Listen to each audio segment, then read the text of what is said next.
बच्चों, good morning. स्वागत है आपका GDT एजुकेशन में। आज के इस क्लास में आप लोग पढ़ने वाले हैं काव्यखंड चैप्टर 6 यानी काव्यखंड अध्याय 6, जिसका शीर्षक है तुमुल कोलाहल कलह में, और जिसके रचनाकार यानी कवि महोदय जी हैं जयशंकर प्रसाद जी। बहुत ही प्रसिद्ध कवि हैं।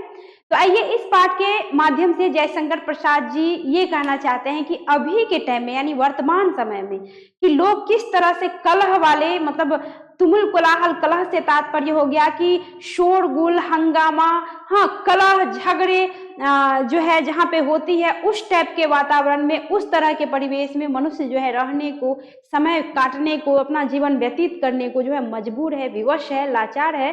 तो इस अवस्था में यानी इस तुमुल कोलाहल कलह वाली जो ये जीवन है, शोरगुल, लड़ाई झगड़े, अशांत वाली जो ये स्थिति पैदा हो गई है, तो ऐसी स्थिति में किस तरह से मन को शांत किया जाए, और कौन है जो मन को शांत करती है, ऐसी कौन सी चीज है या ऐसी कौन सी वस्तु है या फिर ऐसे कौन से लोग हैं जिससे इस कलह वाले जीवन में जो है शांति की प्राप्ति होती है। तो इस पाठ के माध्यम से आप जानेंगे कि कलह है और एक शांति है, यानी कलह है और एक श्रद्धा है। श्रद्धा को इस पाठ में जो है नायिका का रूप दिया गया है।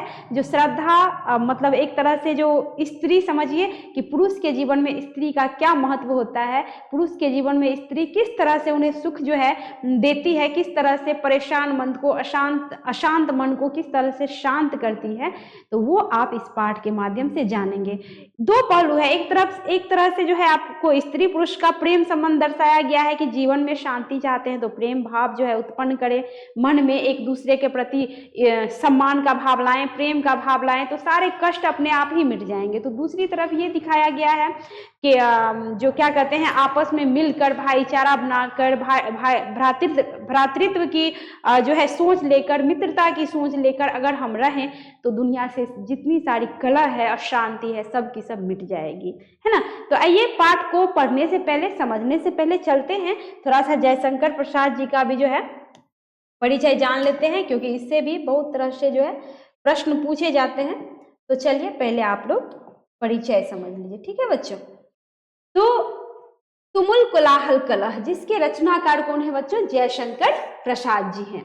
जयशंकर प्रसाद जी का जो है जन्म हुआ था बच्चों 1889 ईस्वी। इसको याद रखिएगा, क्योंकि 1889 ईस्वी ये जो है ना आपको प्रश्न में आ सकता है। प्रश्न में इस तरह से आ सकता है, पहला प्रश्न तो आपका यहीं से बन गया कि प्रश्न आएगा कि जयशंकर प्रसाद जी का जन्म कब हुआ था, तो याद रखना पड़ेगा 1889 ईस्वी में, ठीक है।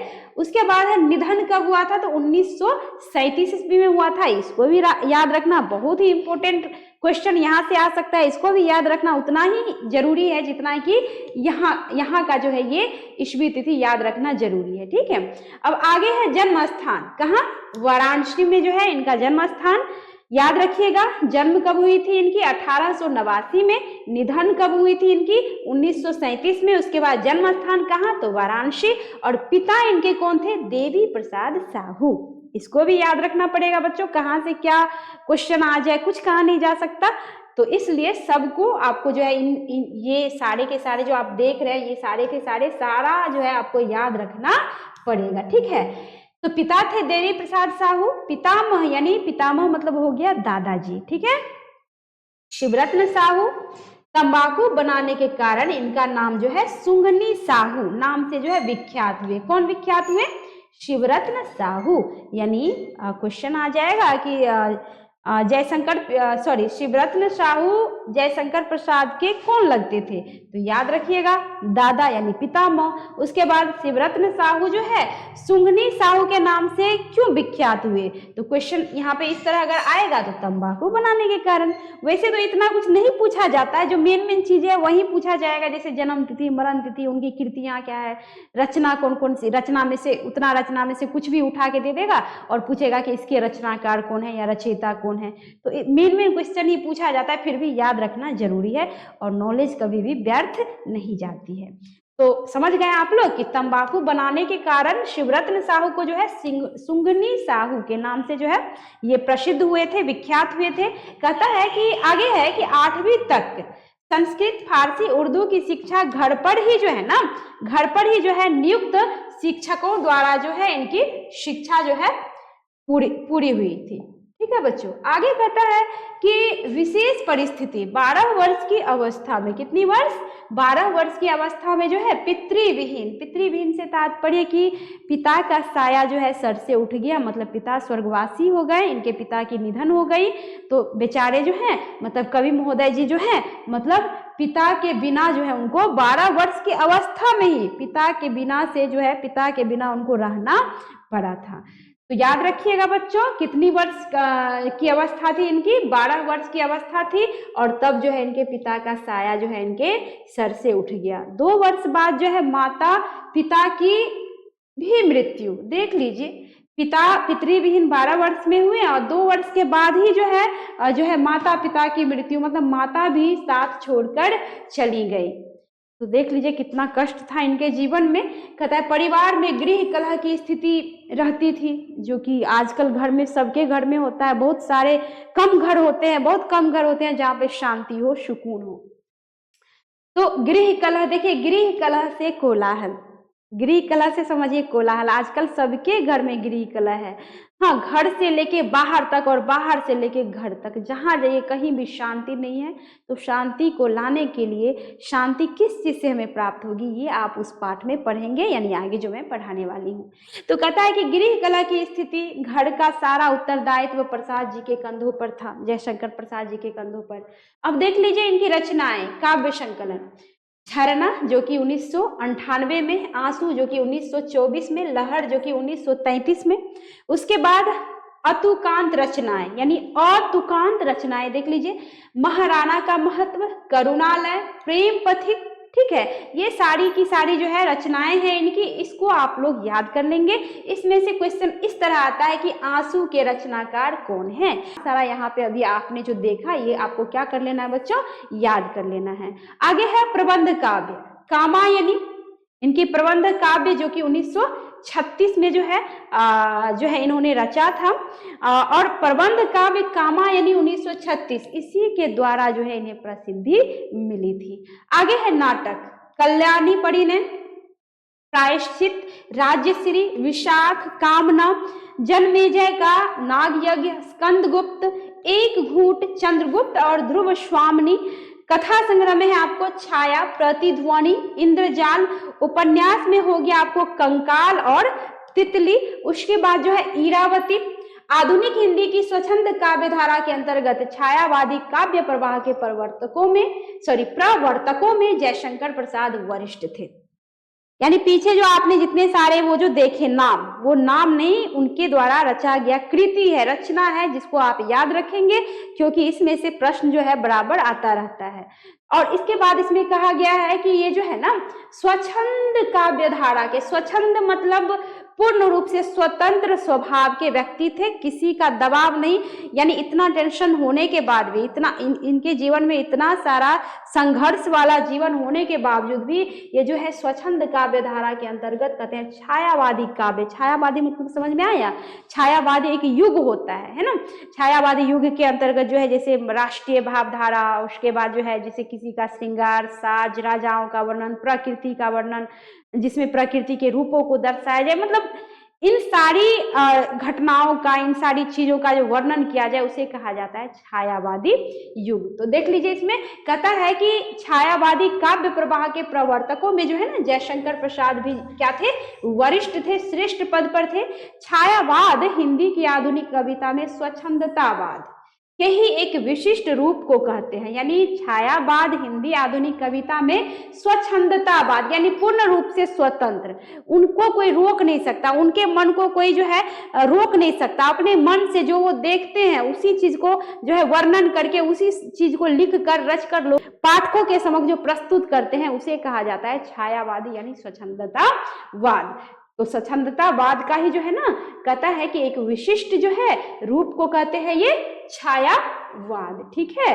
कहता है इस विशिष्ट भावधारा में व्यक्ति चेतना, स्व अनुभूति यानी स्व अनुभूति मतलब स्व मतलब स्वयं की अनुभूति, प्रकृति का साहचर्य, ठीक है, उन्मुक्त प्रेम, देख लीजिए छायावादी भावधारा के अंतर्गत है ना, छायावादी के अंतर्गत क्या क्या आता है देख लीजिए, व्यक्ति चेतना, ठीक, स्वानुभूति, प्राकृतिक साहचर्य, उन्मुक्त प्रेम, कल्पनाशीलता, कल्पना कर करके भी जो रचा जाता है, स्वातंत्र्य भावना आदि नवीन भावों की उत्कट चेतना थी। और कथा अभिव्यक्ति पद्धति में लाक्षणिकता, चित्रात्मकता, अमूर्तन, ठीक है, उसके बाद रहस्यात्मकता, दार्शनिकता और संगीतिकता आदि का आग्रह था। और कहता है छायावादी काव्य भाषा भी अभिव्यक्ति के अनुरूप तत्सम प्रधान, ठीक है, तत्सम प्रधान, संस्कृत निष्ठ और नवीन थी।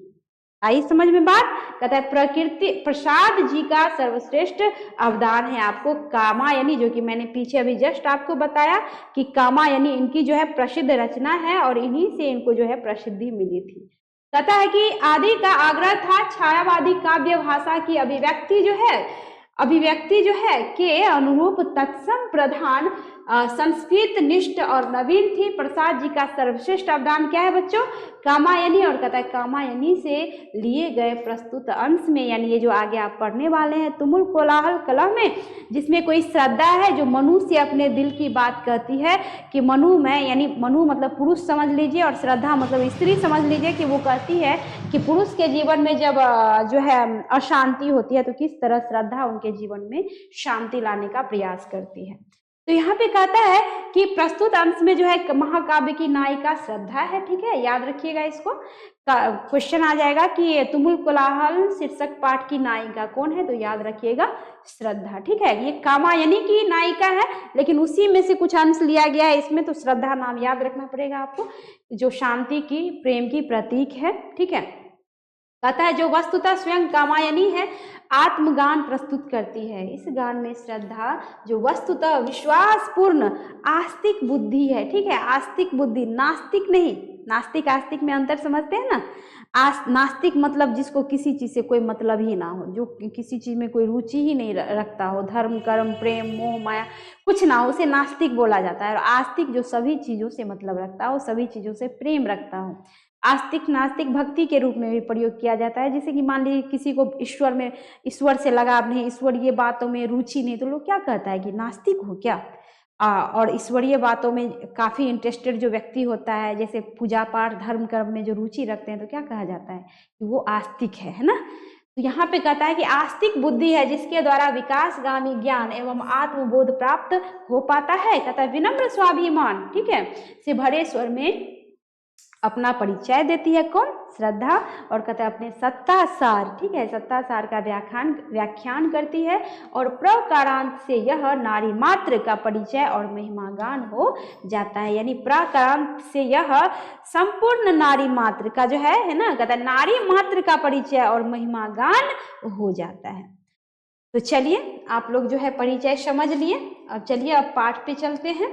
अब समझना ये है कि तुमुल कोलाहल पाठ के माध्यम से जो है कवि ने जो है क्या हमें समझाने की जो है कोशिश किया है, क्या मैसेज देने की जो है उन्होंने कोशिश किया है। तो चलिए आपका पाठ क्या हो गया बच्चों?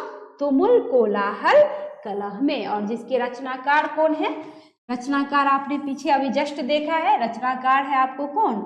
जय शंकर प्रसाद, ठीक है, जय शंकर प्रसाद, इसको याद रखिएगा। कहता है कि तुमुल कोलाहल कलह में मैं हृदय की बात रे मन। ये जीवन जो है ना एक प्रकार का कोलाहल पूर्ण जो है स्थिति है इस जीवन में, यानी अशांति है, कहीं भी शांति नहीं है। घर से लेके बाहर और बाहर से लेके घर, आप जहां जाइए हर जगह अशांति है, हर जगह शोरगुल है, हर जगह जो है आपको जो है अशांति का माहौल है, झगड़ा है, लड़ाई है, कलह है, क्लेश है।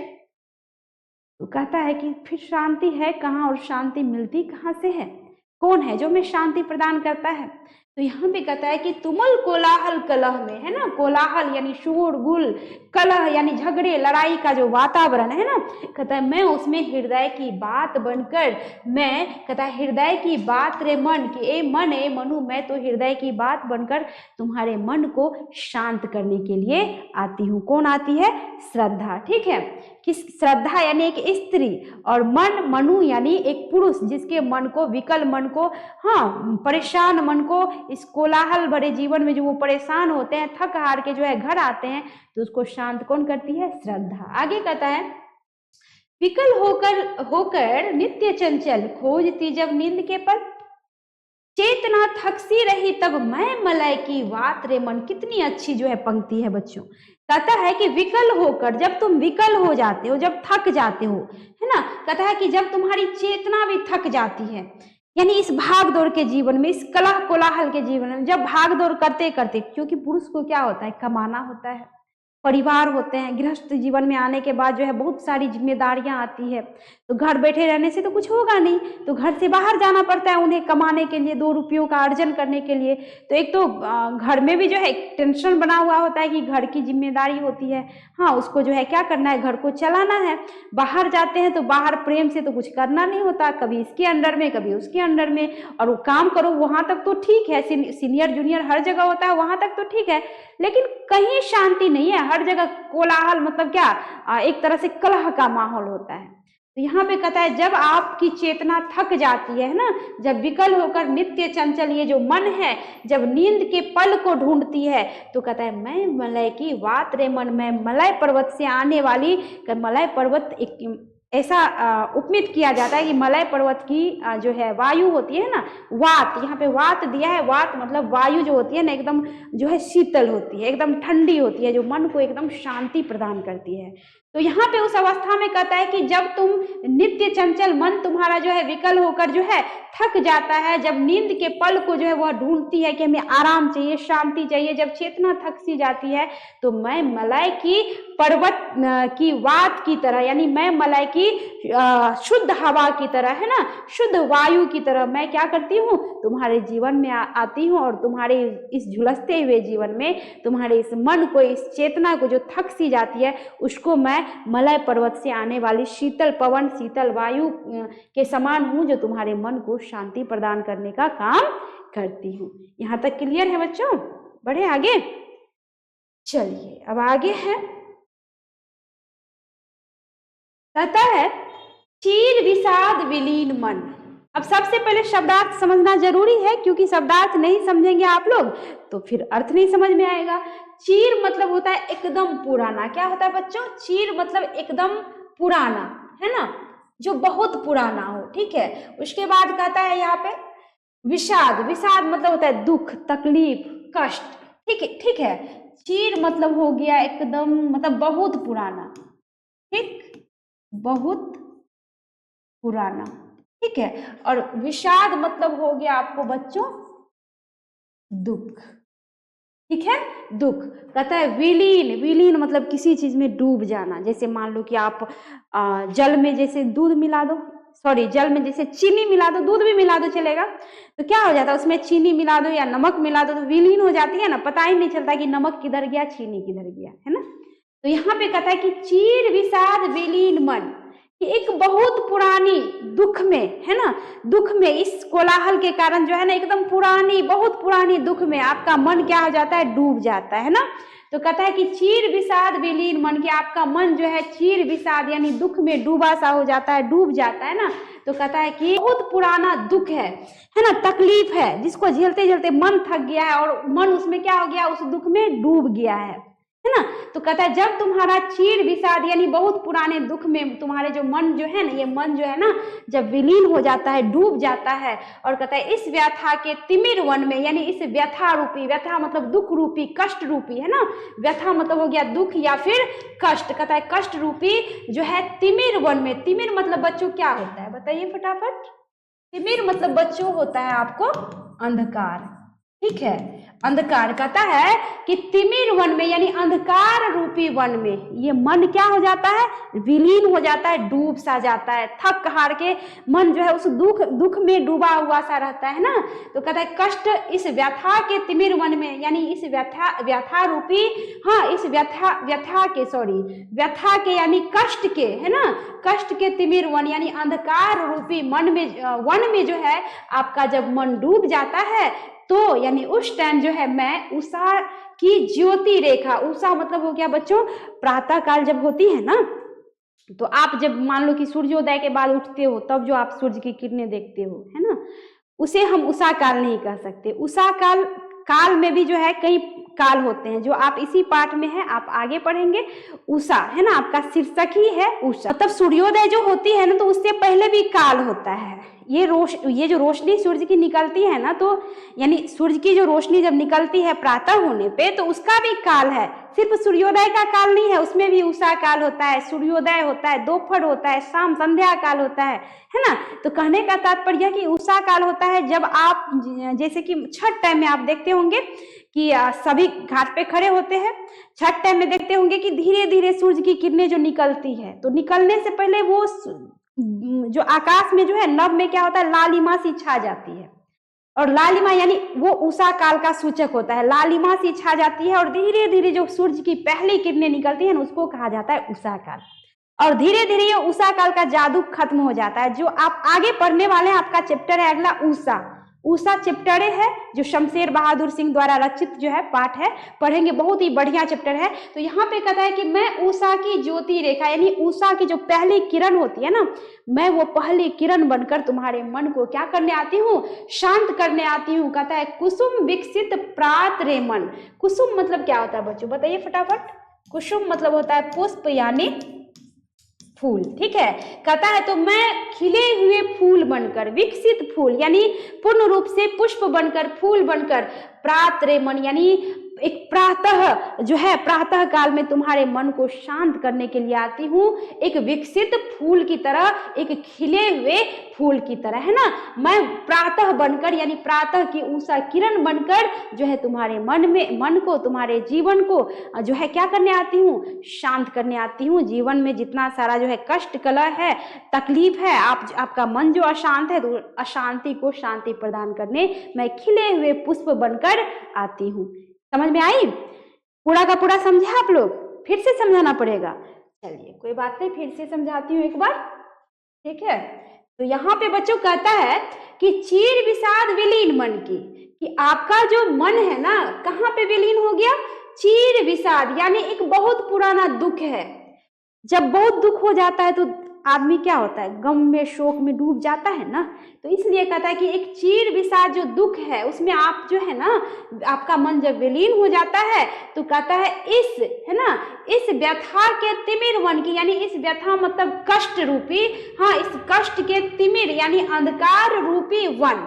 तिमिर मतलब अभी मैं जस्ट बतलाई हूं कि तिमिर मतलब क्या होता है, अंधकार। कहता है इस अंधकार रूपी वन में जब आपका मन विलीन हो जाता है, चीर विषाद में यानी बहुत पुराने दुख में जब आपका मन विलीन हो जाता है, डूब जाता है, तो उस अवस्था में मैं उषा की ज्योति बनकर यानी उषा की पहली किरण बनकर कुसुम विकसित यानी विकसित कुसुम की भांति, यानी विकसित कुसुम मतलब हो गया फूल, ठीक है। कुसुम मतलब हो गया फूल या फिर पुष्प। कहता है कि मैं विकसित खिली हुई कुसुम की भांति आपके जीवन में आती हूँ और आपके जीवन का जो अंधकार है यानी आपके मन में जो अशांति फैली हुई है, उस चीर विषाद को, उस पुराने दुख को मैं दूर करने की कोशिश करती हूँ। कौन बच्चों? श्रद्धा। समझ गए बात? पूरी तरह से समझ गए ना? कहीं दिक्कत नहीं? चलिए बढ़े आगे। आगे कहता है कि जहां मरु ज्वाला धधकती, चाँद की कण को तरसती, उन्हीं जीवन घाटियों की मैं सरस बरसात रे मन। आगे कह रहा है कि जहां मरु ज्वाला मतलब क्या, मरु ज्वाला मतलब हो गया जैसे जहां पे सिर्फ बालू टाइप की जो है मिट्टी हो, बलुई मिट्टी जिसको कहा जाता है ना, जो कहाँ पाया जाता है, राजस्थान में। आप राजस्थान चले जाओ, वहां पे सिर्फ बालू ही बालू होता है। यानी मान लो धूप निकलेगा तो खूब गर्म, और रात जब होती है तो खूब ठंड। यानी बलुई मिट्टी होती ही ऐसी है कि जब मान लो कि रात का समय है तो एकदम सा ठंडा हो जाएगा, और जब दिन में तेज धूप होती है तो एकदम सा गर्म हो जाता है। यानी ना व्यक्ति दिन में सही से रह पाता, नहीं रात में सही से रह पाता है। ऐसा वो बालू मतलब मिट्टी होता है वो। तो यहाँ पे कहता है कि जहां मरु ज्वाला धधकती है, कि जहां पे मरुभूमि है अर्थात मरी हुई भूमि है, मरा हुआ जमीन है, जिसमें क्या धधकती है, ज्वाला, यानी जिसमें सिर्फ आग ही आग धधकती है, ठीक है। कहता है कि चातकी कण को तरसती है, और एक चातकी पक्षी का नाम है जो चातकी जल के कण को तरसती है। जहां का मिट्टी ही जब आग उगले, मिट्टी ही सही नहीं हो तो वहां पे क्या कुछ निकल सकता है, एक अंकुर भी नहीं ले सकता। तो यहाँ पे कहता है कि उस मरुभूमि में जो तीव्र रोशनी, तीव्र किरणें सूर्य की पड़ती है, तो एक तरफ से जैसे लगता है कि ज्वाला उत्पन्न हो रहा है, आग उत्पन्न जो है वहां पे हो रही है। कहता है वहां पे चातकी भी कण को तरसती रहती है। एक स्वाति नक्षत्र होता है जिस टाइम में बरसात होती है, तो वो पानी कौन ग्रहण करता है? वो बरसात का बूंद, ये चातकी पक्षी। तो यहाँ पे चातकी पक्षी जो है ना, वो चातकी पक्षी जो है वो भी जल को तरसने लगती है, उन्हें भी मिलता है उसके बाद तो फिर तरसना ही पड़ता है। तो यहाँ पे कह रहा है कि जहां मरुभूमि है, जहां पे मरुभूमि के कारण क्या होता है? ज्वाला धधक रही है, ज्वाला उत्पन्न होती है। जहां चातकी जो है एक कण को, यानी एक जल के बूंद के कण को तरसती है, कहता है उन्हीं जीवन घाटियों में, यानी ये जीवन जो है ना दुख रूपी घाटी है बच्चों, सच्ची करें दुख रूपी घाटी है। जब तक आप जिंदा है ना तब तक आपको शांति नहीं मिलती। तो कहता है उन्हीं जीवन घाटियों की मैं सरस बरसात रे मन, मैं सरस, सरस मतलब क्या?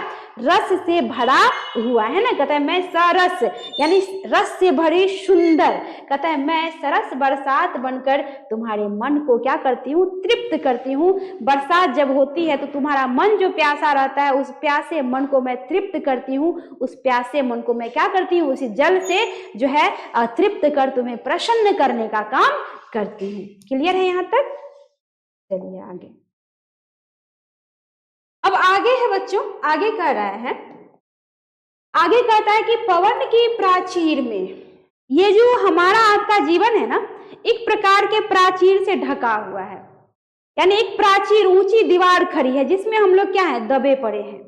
तो कहता है यहाँ पे पवन की प्राचीर का तात्पर्य हो गया कि हवा का एक दीवार है चारों तरफ, उसमें भी कैसा हवा?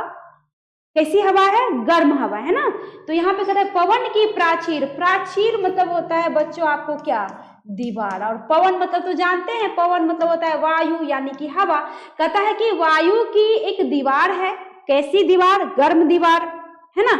एक दीवार, बहुत बड़ी दीवार खड़ी है, और ये जो पवन भी है एकदम गर्म, एकदम उष्मा जो है, लगता है कि उष्मा उत्पन्न हो रहा है उसमें से। पवन रूपी दीवार के अंदर लोग झुलस रहा है, उससे जो उष्मा उत्पन्न होती है। तो कहता है कि पवन की प्राचीर में रुक, कि आपका जीवन पवन की प्राचीर में, यानी वायु का एक दीवार खड़ा है, गर्म दीवार है ना, गर्म वायु, जिसमें लोग क्या हो रहा है? मानव झुलस रहा है ना। कहता है जला जीवन जा रहा, जो जीवन जला जा रहा है, यानी शांति नहीं है, शीतलता नहीं है, बस उष्मा ही उष्मा है, बस आग ही आग है, जिसमें सबका जीवन झुलस रहा है ना। कहता है इस झुलसते विश्व वन की मैं कुसुम ऋतु रात रे मन, यानी इस झुलसते हुए विश्व वन में, विश्व वन से तात्पर्य हो गया जैसे ग्रीष्म ऋतु आती है तो गर्मी से लोग कैसे तड़पने लगते हैं ना, परेशान हो जाते हैं, ना घर में शांति ना बाहर शांति, पंखा चले कूलर चले फिर भी आदमी एकदम बेचैन से हो जाते हैं, होते हैं ना। तो यहाँ पे कहता है इस झुलसते विश्व वन की मैं कुसुम, मैं यानी एक कुसुम ऋतु बनकर, मैं एक खिलता हुआ पुष्प बनकर, एक ऐसा वर्षा ऋतु बनकर मैं आती हूँ और तुम्हारे जीवन को क्या करती हूँ? जीवन में शांति प्रदान कर देती हूँ। एक कुसुम ऋतु रात बनकर तुम्हारे मन को, कहता है रे मन, तुम्हारे मन को मैं क्या करती हूँ? शांति प्रदान करती हूँ। आगे कहता है कि चीर निराशा नीरधर से प्रतिच्छायित अश्रुसर में मधुप मुखर मरंद मुकुलित मैं सजल जल जात रे मन। सबसे पहले तो बच्चों आप जो है अर्थ समझ लीजिए। चीर मतलब अभी मैं जस्ट बताई थी, बहुत पुराना, ठीक है। चीर मतलब होता है बहुत पुराना, ठीक। उसके बाद निराशा मतलब समझ गए, निराशा। नीरधर, नीरधर मतलब हो गया बादल, नीरधर मतलब क्या हो गया बच्चों? बादल, है ना। नीर, नीर मतलब क्या होता है? जल, और धर मतलब क्या होता है? धारण करने वाले, अर्थात जल को धारण करने वाले, अर्थात कौन? बादल। कहता है कि बहुत पुराना जो है निराशा है। ऊपर में दिया था कि चीर विषाद दुख है ना, यहाँ विषाद है ना, यहाँ पे दिया है कि चीर निराशा, चीर बहुत पहले से ही जो है जीवन में निराशा भरा हुआ है। कहता है उस निराशे भरे जीवन में मैं नीरधर यानी बादल बनकर, सॉरी यहाँ पे हो जाएगा आपको चीर निराशा नीरधर से तात्पर्य कि बहुत पुराना जो है निराशा है, एकदम जीवन में निराश हो चुके हैं, जो निराशा रूपी बादलों से आपका जीवन क्या हो चुका है बच्चों? घिर गया है। निराशा रूपी बादलों से, बहुत पुराना, बहुत पहले से जो निराशा रूपी बादल है ना, उस निराशा रूपी बादल से जो है आपका जो है जीवन क्या हो चुका है? घिर चुका है चारों तरफ से। ये रूपक अलंकार हुआ है ना, कई उपमा उपमेय का जो है इसमें जो है सहारा लिया गया है। तो यहाँ पे कहता है कि किस रूपी? बादल रूपी, है ना, किस रूपी?